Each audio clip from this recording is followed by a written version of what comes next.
How America's billion-dollar empire can be dominated by India. The world has always been defined by empires. Empires that rise, empires that fall, empires that believe they are untouchable until one day the ground beneath them shakes. History is not kind to those who believe their power is permanent. America stands today as the so-called master of a billion-dollar empire built on military might, financial dominance, technological advantage, and global influence. But there is one truth that America has forgotten. Power is never permanent. Power belongs to those who dare to seize it, to those who have the discipline, the courage, the strength, and the unstoppable will to claim what is theirs. And today, I stand before you to say that India holds that destiny in its hands. India can dominate the billion-dollar empire of America, not with empty words, not with weak compromises, but with fire in its spirit, steel in its muscles, and vision in its mind. America built its empire by projecting itself as the champion of freedom, the defender of democracy, the driver of innovation. But behind that facade lies a machine of control. They dictate markets, they set narratives, they control technology patents, they use the dollar as a weapon. They tell the world that no one can match their universities, their companies, their armies, their Hollywood dreams. They shape the perception that the world must follow their lead. But let me tell you, this India is no follower. India is no servant. India is no pawn in someone else's empire. India is a force of nature waiting to unleash its full power. The first step toward domination is self-belief. Without self-belief, you are nothing. You can have a billion people, you can have gold, you can have technology, but if you look in the mirror and see weakness, you will always be weak. For too long, India was told it was too poor, too chaotic, too divided, too late to the race. But look at the reality today. India is the fastest growing major economy on earth. Its youth population is larger than the entire population of many nations. It is building unicorn companies faster than ever. It is sending rockets to space at a fraction of America's cost. It is not behind. It is ahead in ways the world cannot comprehend. And when you realize this truth, when India realizes this truth, the empire that America built starts to tremble. But domination is not just about growth. It is about strength. America respects strength and nothing else. They do not bow to weakness. They do not yield to compromise. They bend only when they see unshakable strength. India must show strength not only in words, but in action, in its economy, in its military, in its diplomacy, and in its culture. A billion voices united in purpose are louder than the cannons of any empire. America has fighter jets, nuclear submarines, satellites, but India has something more dangerous: unstoppable numbers and unbreakable spirit. An army of youth, disciplined, determined, and driven, can dominate any battlefield, whether it is the battlefield of war, the battlefield of technology, or the battlefield of ideas. Understand this: domination begins with economic muscle. America's empire thrives because the dollar dominates the world. Every transaction, every oil deal, every investment flows through their currency. They print paper and the world bows down. But why should India bow? India can build its own economic power by investing in its own industries, by strengthening the rupee, by trading in its own terms with Asia, Africa, and Latin America. India can break the chains of dollar dominance. Imagine a world where nations look to India for trade, for innovation, for leadership. Imagine a world where Indian companies outshine Silicon Valley, where Indian banks rival Wall Street, where Indian engineers and scientists set the standards of progress. That is how empires are broken, not by missiles but by markets. But make no mistake, military power cannot be ignored. America shows its dominance by the reach of its aircraft carriers, its bases in foreign lands, its drones in the skies. India must not copy this. It must surpass this. India must develop defense systems that no empire can penetrate, cyber capabilities that no empire can match, alliances that no empire can break. When America looks at India, it must not see a junior partner. It must see a rival, an equal, a titan that cannot be pushed around. And this requires discipline, investment, and the courage to say, we will not be dictated to, we will not be threatened, we will not be intimidated. Strength respects strength, and India must show it has the iron to lead. Culture is another battlefield. America's empire spreads through its media, its movies, its brands, its pop culture. They make the world believe that success looks like them, sounds like them, dreams like them. But India has something America will never have: the oldest civilization still alive, the richest culture still thriving, the deepest spirituality still practiced. While America sells shallow entertainment, India can sell depth, values, heritage, and inspiration. Yoga, Ayurveda, Bollywood, Indian philosophy, Indian literature, these are not just culture, they are weapons of influence. When the world begins to see India not as a follower of Hollywood, but as the leader of a new global culture, America's hold weakens. Now, domination is not about arrogance. It is about vision. America had a vision to become the superpower of the world. They executed it with ruthless focus. India must have a greater vision, not to imitate America, but to build something stronger, more lasting, more unshakable.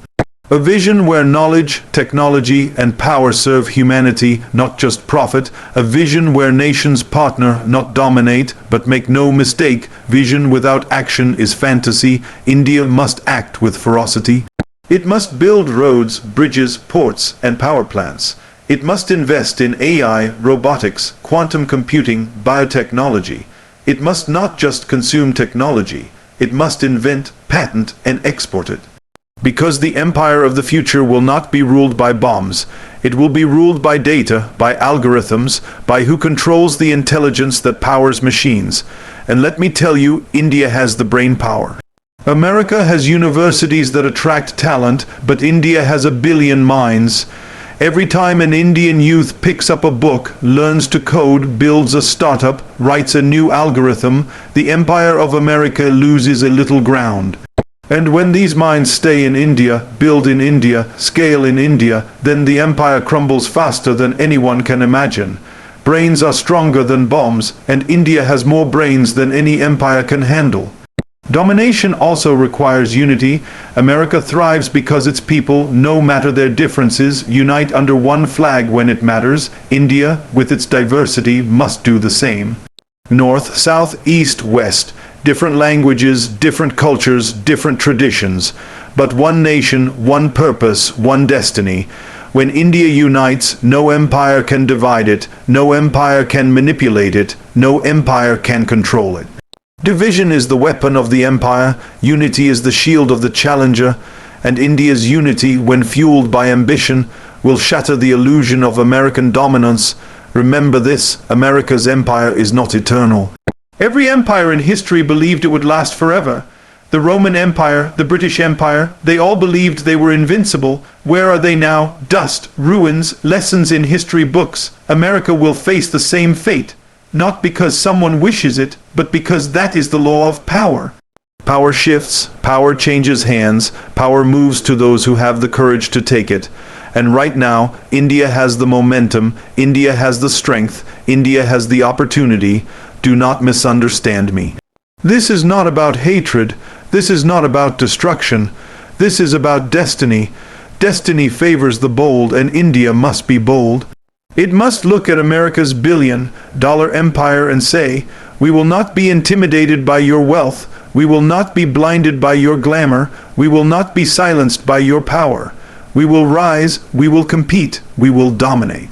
Every empire fears the moment when another power rises with more energy, more discipline, more hunger. America fears that moment with India, and it should, because India's rise is not a question of if, it is a question of when, and that when is sooner than anyone thinks. The youth of India are no longer waiting. They are building, they are coding, they are fighting, they are creating. They are the storm that no empire can withstand. So I tell you today, do not whisper about domination, shout about it. Do not dream about it, build it. Do not wait for permission, take it. America's empire may be rich, it may be loud, it may be powerful, but India has the muscle, the mind, the heart, and the spirit to dominate it. And when unity fuels ambition, even billion-dollar empires crumble. When India refuses to imitate and chooses to lead, the empire will bend. For centuries, the world has looked at power through the lens of imitation. The British imitated Rome's expansion. America imitated Britain's global dominance. Every empire believes that if it copies the strategies of the ones before, it can achieve the same results, but imitation is not leadership. Imitation is dependency, and dependency is weakness. India must reject imitation. India must reject the idea that to rise, it must follow the blueprint of the American empire. True domination will come only when India steps out of the shadows and defines its own path, when it carves its own model of progress, when it tells the world not what it can copy, but what it can create. That is when America's billion-dollar empire will bend under the weight of India's originality. Imitation makes you a follower, and followers never dominate. America's empire thrives because other nations spend decades trying to copy it, copying its universities, its companies, its military strategy, its entertainment industry. They run behind Silicon Valley, behind Wall Street, behind Hollywood, hoping to replicate the formula. But while they copy, America innovates. While they follow, America sets the next trend. That is why the empire maintains its hold. India must not fall into that trap. India must not waste its energy in becoming the next America. India does not need to be America. India needs to be India, bigger, bolder, and more unstoppable than the empire itself. The strength of India lies in its uniqueness. No other nation has its blend of ancient wisdom and modern energy. No other nation has its combination of massive population and youthful drive. No other nation has the diversity that India balances every single day. These are not weaknesses, they are superpowers. While America sells the image of one culture dominating the world, India can show the power of many cultures coexisting and thriving under one flag. That example is not imitation, it is leadership. And when the world sees a civilization that has lasted thousands of years now shaping the future, they will know that a new empire has risen not as a copy, but as a creator. Leadership means refusing to bow to the definitions set by others. America defines strength as the number of aircraft carriers it has, the number of fighter jets in its skies, the amount of dollars it can print and control. If India tries to imitate that definition, it will always be playing catch-up, always spending energy chasing shadows. But if India defines strength as unity of people, as the unstoppable power of its human capital, as the brilliance of its innovation, as the resilience of its culture, then it leads with its own definitions. That is how you bend empires, by refusing to let them dictate the terms of power. When India chooses to lead, it must set standards that America cannot match. Think of technology. America's empire thrives on creating expensive solutions that only the elite can afford. India has already shown the world another way: space missions completed at a fraction of the cost, digital platforms like UPI, making financial inclusion a reality for hundreds of millions, pharmaceutical breakthroughs that save lives at a price affordable to all. That is not imitation, that is leadership. It forces the empire to realize that its billion-dollar industries are not the only way forward. It forces them to bend because the world sees an alternative, a better model, a model born not out of copying, but out of leading. Cultural power is another battlefield where imitation is death. America uses its music, its movies, its fashion to dominate global imagination. Many nations try to copy it, produce their own versions of American pop culture, mimic Hollywood's style, imitate the glamour of Western brands.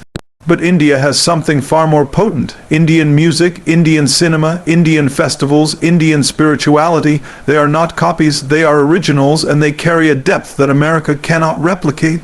Yoga has already conquered the world, not because it imitated something else, but because it was authentic. Imagine what happens when India pushes forward with confidence in its heritage, when it shows the world that Indian culture is not just for Indians, but for humanity.